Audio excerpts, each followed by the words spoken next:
இன்றைக்கி என்னென்னா சண்டே உள்ளே பார்த்தா எங்கள் அம்மா களி கிண்டிட்டு இருந்தாங்க. வாடா ரோஹித்தை போய் பார்க்கலான்னு உள்ளே போய் பார்த்தோம். ரோஹித் குடுக்குடுன்னு ஓடி போய் சாதம் வடிச்சிட்டு இருந்ததை பார்த்தோம். என்னடா சாதம் வடிச்சிட்டு இருந்ததை பார்க்குற, பக்கத்தில் இருக்கிறத பாரு, உப்பு கறி போட்டு வச்சிருக்காங்க எங்கள் அம்மான்னு சொல்லிட்டு இருந்தேன். எங்கள் அம்மா காலையில் இட்லியும் செஞ்சு வச்சுருந்தாங்க. ஒரு 5 இட்லியை தட்டில் வச்சுருந்தாங்க. என்னடான்னு சைடில் ஓப்பன் பண்ணி பார்த்தா கறி குழம்பு. அதே கேப்பில் எங்கள் அம்மா வந்து ராகி பவுடரை எடுத்து உள்ளே போட ஆரம்பிச்சிட்டாங்க. சரி அதையும் இறக்கி வச்சு கொஞ்சம் நேரத்தில் கிண்டிகிட்டே இருந்தாங்க. அப்புறம் அதையும் அதை எடுத்து சுட சுட எடுத்து உருண்டையாக உருட்ட ஆரம்பிச்சிட்டாங்க. ஒரு உருண்டையாக தூக்கி உள்ளே போட்டுட்டு இருந்தாங்க. என்னடா இது நல்லா இருக்கே உருண்டை போடுறது, எல்லாம் நானும் ரோஹித் யுவராஜ் எல்லாம் நின்று பார்த்துட்டு இருந்தோம் தூக்கி போடுறத.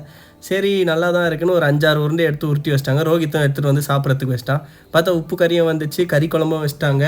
அப்படியே பார்த்தா கறி எடுத்து ரோஹித் தட்டில் வச்சான். அப்படியே ரவுண்டாக எல்லா தட்டிலையும் சூப்பராக இருந்துச்சு. கறி குழம்பு எடுத்து மேலே அப்பளம் ஊற்றி பார்த்துக்கிட்டே இருக்கா. அங்கே ரோஹித் அடிச்சு நிமித்தி லோடு அடிக்க ஆரம்பிச்சிட்டான். சரியாக லோடு அடிச்சிட்டு இருந்தான். சரி அவன் லோடு அடிக்கிட்டோன்னு விட்டு நானும் சாப்பிட்டுட்டு இருந்தேன். அவனும் நல்லா சாப்பிட்டுட்டே இருந்தான். இதே மாதிரி களி உங்களுக்கும் வேணுன்னா கமெண்ட் பண்ணுங்கள். மறக்காமல் சப்ஸ்கிரைப் பண்ணி வச்சுக்கோங்க. இந்த வீடியோக்கு லைக்கும் போட்டு வச்சுருங்க.